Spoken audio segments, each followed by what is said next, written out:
Sim. Jerusalém, Jerusalém, você que mata os profetas e apedreja os que lhes são enviados. Quantas vezes eu quis reunir os seus filhos, como a galinha reúne os seus pintinhos debaixo das suas asas, mas vocês não quiseram. Eis que a casa de vocês ficará deserta, pois eu lhes digo que vocês não me verão mais, até que digam, bendito é o que vem em nome do Senhor. Amém? Os irmãos podem se assentar? Irmãos, nós estaremos dentro desse tempo falando aquilo que o Senhor nos concedeu nessa noite, através da sua bendita palavra, que Ele alcance o mais íntimo do nosso coração. A Bíblia diz que a palavra de Deus é como um martelo que esmiuça a penha, e ela também é como uma espada muito afiada, que penetra até a divisão da alma e do espírito, e ela é apta para discernir a intenção do coração humano. E nessa noite nós estamos aqui, sedentos de ouvir a voz de Deus. Eu acredito que todos estão sedentos de ouvir a voz de Deus, e Ele está disposto a falar conosco nessa noite. Amém, irmãos? Bom, o texto que lemos agora, ele vai estar falando sobre Jerusalém, né? Jesus, ele está entrando em Jerusalém, ali um pouquinho antes da sua crucificação. E quando ele avista a cidade, Lucas, ele faz um relato diferente de Mateus. E Lucas, ele fala sobre... ele chora, né? Lucas diz que Jesus lamenta sobre Jerusalém. E para a gente entender o que a palavra de Deus está nos dizendo, na verdade eu quero dar um tema para essa pregação: a oportunidade perdida não volta jamais. E o povo de Israel, eles estariam vivendo situações dali para frente diferente daquilo que Deus havia projetado, daquilo que Deus havia prometido a Abraão, a Isaac e a Jacó. Porque eles não souberam identificar a oportunidade que eles estavam recebendo. Que oportunidade era essa? A Bíblia diz que Jesus chorou sobre Jerusalém, porque Jesus sabia que sabe que todas as vezes que nós rejeitamos a oportunidade que Ele nos dá, nós estamos por nosso risco. E quando Jesus ele vem até Jerusalém, Deus está visitando o seu povo, porque nós sabemos que Jesus é Deus. E aqui Lucas ele diz que Jerusalém, eles não souberam identificar a oportunidade que eles estavam tendo agora. Eles estavam tendo uma oportunidade de ter uma história totalmente diferente da que vemos hoje. A pregação de hoje, ela vem a calhar porque nós temos um exemplo bem atual. Por exemplo, nós sabemos, né, todo mundo está acompanhando, né, pelas redes de TV, pelas mídias, né, o que está acontecendo com Israel agora. Então, a situação lá é desesperadora. E se nós formos ver e entender o que está acontecendo, Israel está cercado de inimigos por todos os lados. Então, cada passo que Israel der é terreno minado. Porque assim, as atitudes que eles tomarem, eles estarão atraindo para si a revolta e o ódio do mundo, das nações, dependendo da posição que eles tomarem agora. Mas não foi o que Deus planejou. E a Bíblia vai dizer que Jesus faz esse lamento exatamente porque ele está indo para Jerusalém, para lá ele ser crucificado. E ele diz assim: vamos para Jerusalém para que não aconteça que mais um profeta morra fora de Jerusalém. E Mateus, ele vai estar, porque eu li os dois textos, porque Mateus ele vai complementar o que Lucas diz. Mateus ele diz que Jesus, ao lamentar sobre Jerusalém, Jesus diz assim: Jerusalém, Jerusalém, que mata aqueles que te são enviados. Deus envia os profetas e eles não aceitam, e eles matam os profetas. E agora Bíblia diz, o livro a carta de Paulo a Colossos, Paulo diz que ele é a expressa imagem de Deus. Jesus é a expressa imagem de Deus. Então Deus desceu para visitar Jerusalém. Mas a Bíblia diz que o povo, eles não compreenderam o que Israel mais quer, irmãos, desde os tempos antigos, é paz. E a palavra, Deus mesmo, ele manda que oremos pela paz de Israel. Porque Israel nunca teve paz desde o seu nascedouro, desde o tempo mais terno de sua idade, ele nunca teve paz, porque sempre Israel ele é o centro do ódio do mundo, não, do diabo. O diabo ele sempre trabalhou contra Israel, porque a Bíblia ele mostra isso no Apocalipse. E João diz que via uma mulher grávida que estava com dores de parto para dar à luz. E diz que o dragão se pôs diante dela, esperando que ela desse à luz para tragar o seu filho. Mas a Bíblia vai dizer que a mulher, ao dar à luz, o seu filho foi levado para Deus. E a ela foi dado asas de águia que voou até o deserto, onde estaria sendo sustentada. E quando a Bíblia fala disso, está falando literalmente do nascimento de Jesus. A Bíblia vai dizer que ali, quando Jesus ele foi perseguido para ser morto juntamente com os meninos que Herodes manda matar, para ver que no meio daquela leva de meninos de 2 anos para baixo, eles conseguissem encontrar Jesus. Não era Herodes, era o diabo. A Bíblia, João viu isso lá no livro de Apocalipse.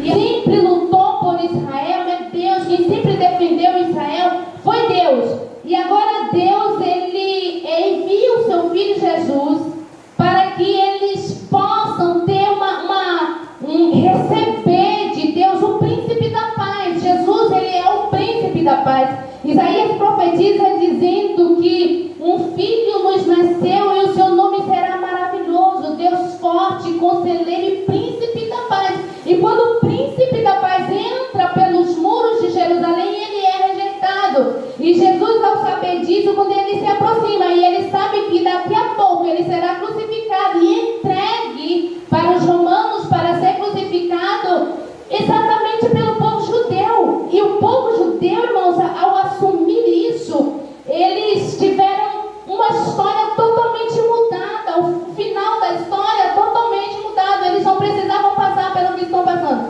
Aí, por que eu digo isso? Por quê? Porque nunca foi exército que defendeu Israel. Foi sempre Deus. A Bíblia diz que um dia Senaqueribe cercou a cidade de Israel. E a Bíblia vai dizer que o rei de Israel se coloca diante de Deus em oração e fala: Senhor, nós não conseguimos, somos poucos para o exército estar vindo contra nós. E a Bíblia vai dizer que Deus envia apenas um anjo. E naquela noite o anjo vence, matando 185.000 soldados inimigos, sem que Israel tivesse que lutar. Então Deus sempre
situações, no momento em que eu tiver decidido a minha vida, e Deus olha, e Deus fala: louco, e se essa noite te pedirem a tua alma, o que será dos teus planos para amanhã? Você não estará aqui.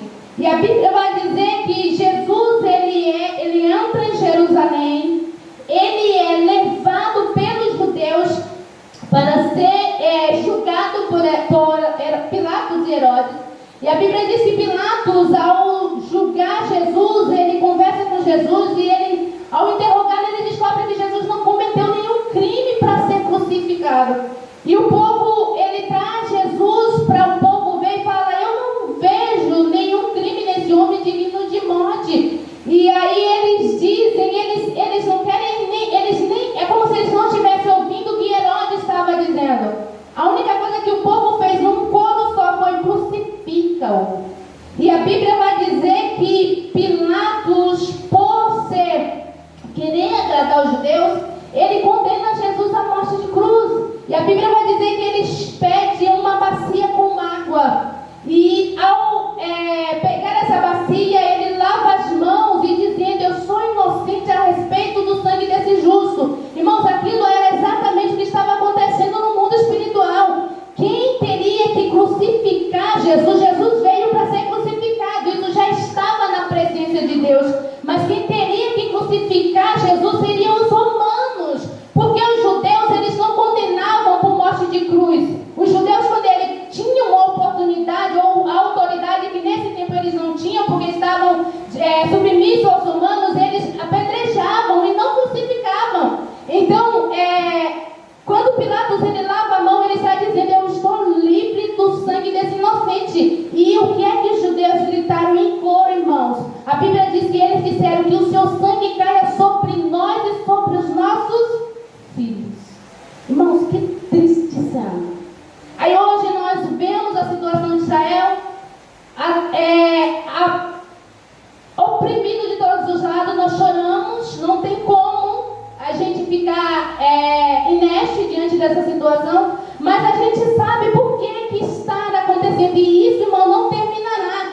Vai culminar naquele momento em que Israel precisará reconhecer Jesus que eles crucificaram. E a Bíblia vai dizer que quando Herodes ele diz que ele é inocente, o povo assume a culpa.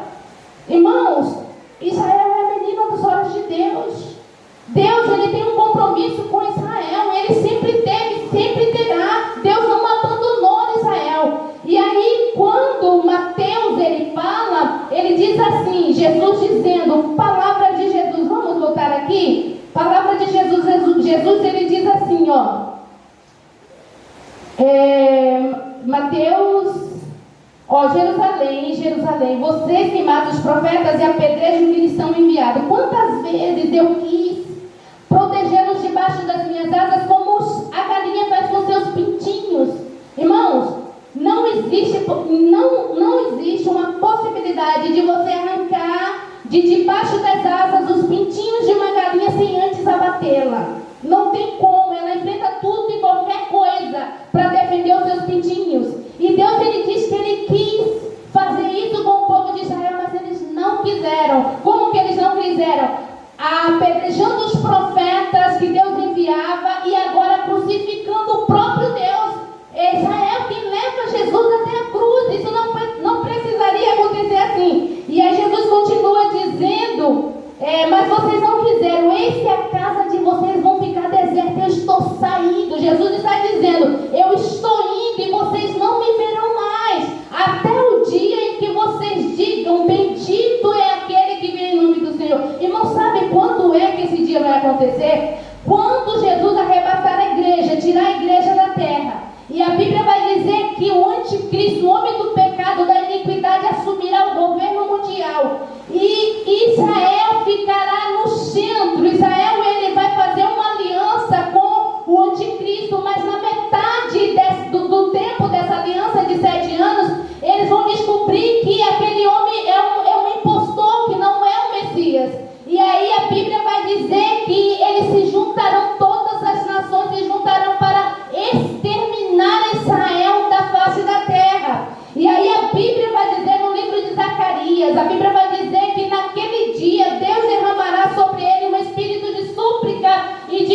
completa. Assim como o tempo de Israel acabou ali, quando Jesus se apresentou dizendo: eu sou o Filho de Deus, eu vim para resgatar o mundo dos seus pecados. Israel disse: não, você é um impostor.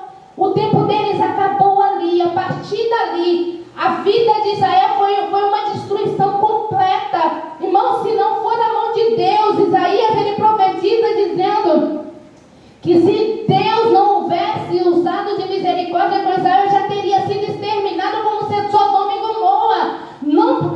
Na nossa época, nós podemos ir um pouco atrás e nós vamos ver que Israel quase foi exterminado.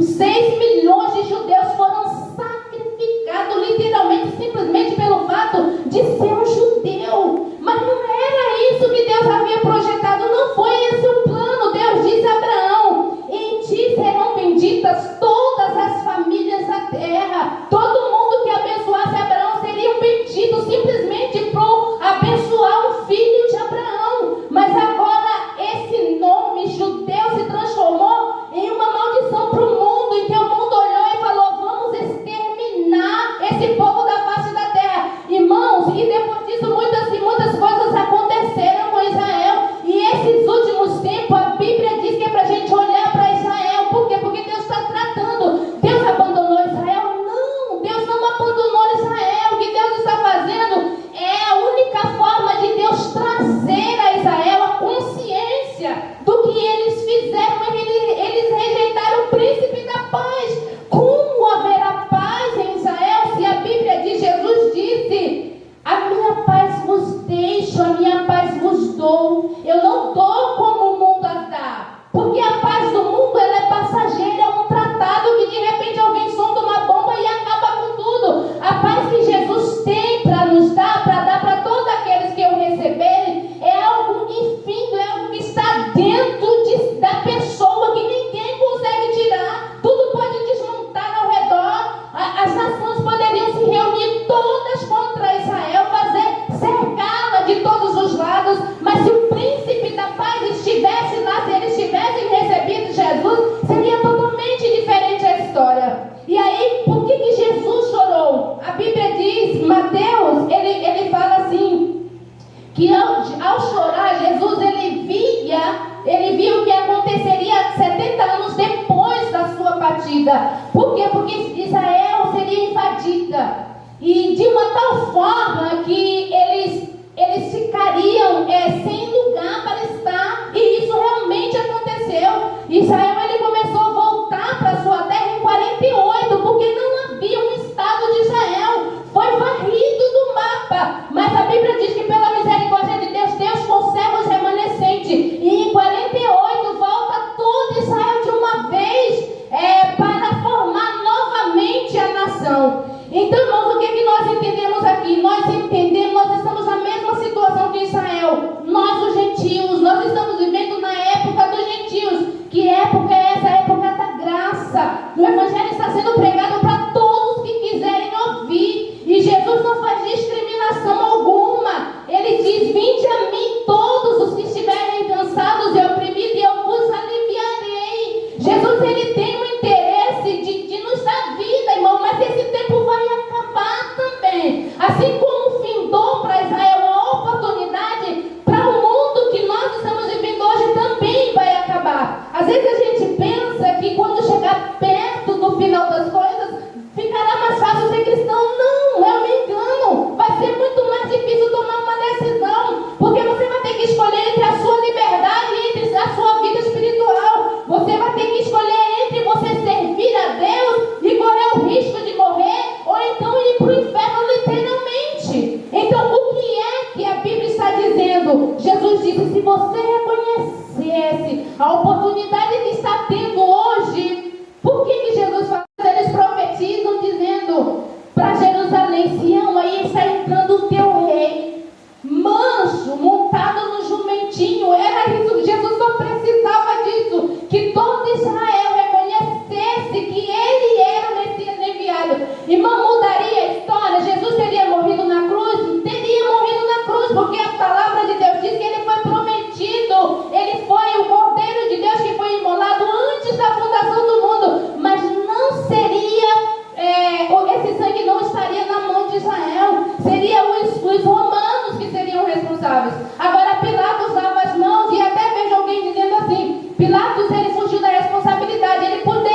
E para nós hoje não é diferente. Nós, igreja, nós, o mundo, nós temos uma oportunidade de mudar completamente o nosso destino.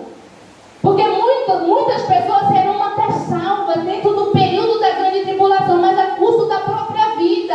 E muitos lutarão para não negarem Jesus e não conseguirão. Irmãos, isso já aconteceu no início da igreja primitiva. Nós gostamos de falar de relatos de pessoas que não negaram Jesus na arena, que não negaram Jesus na fogueira, pessoas que não negaram Jesus, mesmo sendo ameaçados, ser jogados dentro de um caldeirão de azeite quente, e elas não negaram Jesus. Mas nós esquecemos de pessoas que foram lá e negaram Jesus, pessoas que entregaram os seus patrões para o imperador em troca de dinheiro, pessoas que traíram uma igreja, pessoas que muitos dos nossos irmãos se tornaram mártires porque foram entregues. E no tempo que está por vir, isso vai se repetir. Jesus disse: eles entregarão vocês para serem mortos, vocês serão odiados por todas as gentes por causa do meu nome. O pai vai entregar o filho à morte, o filho vai entregar o pai, o irmão vai entregar o irmão à morte. Então não mudou nada, as coisas só estão se repetindo. Então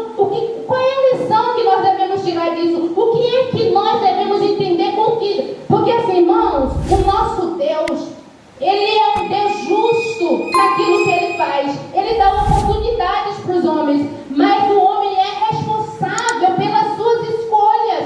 Lá no Éden foi assim, Adão escolheu, ele fez uma escolha consciente. E hoje não é diferente. Quando a gente chega para uma pessoa, a gente diz: você quer aceitar Jesus como seu Salvador? E ele fala: não. Ele está fazendo uma escolha consciente. Por quê? Porque Jesus disse que ele foi enviado ao mundo para aquele que cresce nele não perecesse, mas tivesse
que Deus nos dá, ela vai estar sempre hoje. Eu estou falando de hoje. A oportunidade que Deus nos dá, ela vai estar sempre ali, porque Deus, Ele continua mesmo no mesmo lugar. Mas você, até quando você vai estar aqui para aproveitar essa oportunidade? Então, o conselho de Deus é: santifique-se hoje, busque Deus hoje, ore hoje, peça perdão hoje, se arrependa hoje, aceita Jesus hoje. Por quê? Porque amanhã não é teu, amanhã não me pertence. Hoje, agora eu estou aqui com o microfone na mão, mas eu não sei se eu consigo sair da igreja. Eu não tenho essa certeza. Quem de nós que tem certeza disso aqui? Porque pode acontecer um terremoto, por exemplo, nós sermos sepultados aqui mesmo dentro da igreja. E quem é que nos garante que a gente vai sair daqui? Quem é que nos garante? Eu não tenho essa garantia. Então, como é que eu tenho a inocência ou a loucura? Jesus chama de louco. O homem, ele diz assim, ele fala, o homem chega para si mesmo e diz: olha, eu sou a minha alma, eu quero que você curta, que você se divirta, porque você tem muitos bens para muitos anos. E aí Jesus disse: e se naquela noite ele ouve alguém dizendo: louco? É louco, irmãos. A pessoa que sabe que Jesus está vindo, a pessoa que sabe que Jesus está voltando, olha para os sinais dos tempos. A qualquer momento a trombeta vai tocar e o teu nome está escrito no livro da vida. Você vai ouvir Jesus te chamando para subir ao seu encontro e te tirar do meio dessa aflição, porque daqui para frente, irmão, o mundo vai se transformar literalmente num cenário de aflição. Já está no cenário de aflição. Nós não temos paz, não temos segurança em lugar nenhum. Nós saímos sem ter certeza se vamos voltar para casa. Irmãos, é loucura a gente achar que a gente tem um tempo na mão. Nós não temos o tempo na mão. O que nós temos é hoje. É por isso que a Bíblia diz: hoje é um dia aceitável, é um dia de salvação. Se hoje você ouvir a voz do Espírito Santo, não endureça o seu coração. Por quê? Porque Deus, Ele pode estar dando uma última oportunidade, como Ele deu para Israel naquele dia em que Jesus entrou em Jerusalém. E ao entrar em Jerusalém, a Bíblia vai dizer que eles começam a colocar no caminho as suas roupas, ramos de folhas para Jesus passar. Mas a rejeição da nação já estava acontecendo. Por quê? Porque eles já estavam tramando, os sumos sacerdotes já estavam tramando em entregar Jesus para ser crucificado. E aí Jesus chora amargamente, porque Jesus via, irmão, Jesus via, eu poderia evitar que a nação fosse destruída, que daqui a 70 anos eles invadissem Jerusalém, abrissem as mulheres pelo meio, violentassem as mulheres, matassem os guerreiros, levassem toda a riqueza de Israel embora, se eles aceitassem o que Deus está dando hoje. Irmão, não adianta a gente achar que a gente não é responsável pelas nossas atitudes, pelas nossas escolhas. Nossa vida é feita de escolha. Nós escolhemos, por exemplo, quantas escolhas nós fizemos hoje? Nós escolhemos dentro de alguns sapatos qual deles nós iríamos usar, qual roupa nós escolhemos. Nós abrimos nosso guarda-roupa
Porque vocês sabem olhar para o céu e diz, vai chover ou vai fazer sol. E não sabem discernir os sinais do tempo. Que sinais são esses? Guerra em vários lugares, terremotos em vários lugares. As pessoas não amam nem mesmo os seus parentes mais. Pai matando filho, irmão matando irmão. Um desespero, a iniquidade se aumentando, a apostasia da igreja em alto grau que a gente nunca viu antes. A igreja se apostatar, está tão longe. A igreja defendendo coisa que a Bíblia diz é pecado. A igreja fazendo coisa que a Bíblia diz, isso que faz essas coisas não entrarão no reino de Deus. Jesus disse, haverá falsos profetas, falsos mestres, falsos pastores. Tudo isso no final dos tempos. Aí a gente olha e diz, não, Jesus vai demorar, não vai vir agora. Fica tranquilo, segue a sua vida. Irmãos, é questão de tempo. Falta muito pouco para a igreja subir. Então, o que Deus está dizendo para nós, irmãos, isso é uma mensagem para nós, igreja. Tem a oportunidade de jejuar? Jejuma. Jesus diz assim, olha, para a igreja, ele diz assim, que era para a gente estar orando em todo o tempo, para que fôssemos dignos de estar de pé, de evitar todas essas coisas, e estar de pé diante do Filho do Homem. Que coisas não é essas, irmãos? É essa tribulação que o mundo vai entrar. Quem estiver aqui não terá. Irmãos, se a gente fizer uma enquete e perguntar para as pessoas como ela se sente, se ela se sente 100% feliz no mundo, todo mundo vai dizer que não. Porque todo mundo tem um problema, todo mundo tem uma dificuldade. Mas durante o período em que Jesus arrancar os seus daqui, não haverá um dia de alegria. Você já imaginou você viver o resto da sua vida sabendo que o final vai ser o pior? Sem um dia de alegria sequer? Você não já imaginou isso? Então a mensagem de Deus é, aproveita a oportunidade, irmão, que rica oportunidade que a gente tem de estar na casa de Deus, de ouvir a palavra de Deus. Irmão, tem um monte de gente que está enchendo os bares nesse momento, as festas, as baladas, e essas pessoas não têm garantia nenhuma de vida eterna. E Deus, ele nos chama para estarmos sentados ouvindo a sua palavra e dizendo, resta pouco tempo, esse pode ser o último culto. Este pode ser o último culto. Aí você pode dizer, mas todo dia eu ouço isso. Vai ter um dia que vai ser o último culto. E aí, o que vai acontecer com quem ficar? A Bíblia diz que vai ser rápido, de repente. Então, olha só. Preto no branco. Não existe meio termo. Quem ficar não terá um minuto de paz e de alegria nunca mais. E quem subir não terá um minuto, nem um segundo de tristeza nunca mais. É isso que Deus preparou para nós. Então, isso vamos entender a oportunidade que nós temos. Nós estamos aqui, nós conhecemos Deus. A Bíblia diz que aquele que se gloriar, a Bíblia diz assim, não se glorie o rico na sua riqueza, nem o forte na sua força, nem o sábio na sua sabedoria, mas aquele que se gloriar, glorie-se nisso, em me conhecer e saber que eu sou o Salvador do mundo. Jesus está dizendo. Por quê? Porque não existe uma terceira pessoa, uma segunda pessoa que possa salvar você. E Jesus te atraiu com cordas de amor eterno, irmãos, para a gente estar perto dele. Ele está dizendo, a oportunidade que você tem, muitos não terão. Irmãos, tem países onde as pessoas estão morrendo sem nunca ouvir falar de Jesus. E nós estamos aqui no Brasil, em cada esquina tem uma igreja. E as pessoas estão como que inertes, mortas. Elas não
pelo que Israel está passando.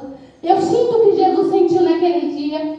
E Jesus disse: Israel, se você soubesse a oportunidade que você está tendo hoje, o próprio Jesus andando nas ruas de Jerusalém, e ele estava ali para Israel, somente para Israel. Israel disse: não crucifica, e que o seu sangue caia sobre a nossa cabeça. A nossa oração é: Deus, conduz Israel até o final.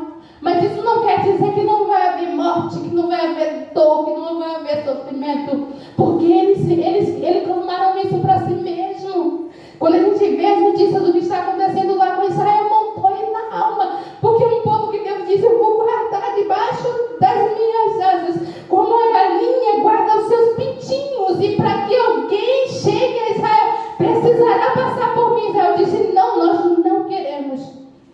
Então, olhamos e aprendemos. A época da igreja, a oportunidade que a igreja está tendo é única também, irmãos. É igualmente. Pessoas que andaram com Jesus, conheceram Jesus, provaram a palavra, têm os seus nomes escritos no livro da vida, e de repente, por alguma situação, por algum momento, se desvia, bom, aconteceu um arrebatamento, e a pessoa está lá fora, a pessoa está lá caída, e Deus só precisa faltava só um pouco, você só precisava andar um pouquinho mais.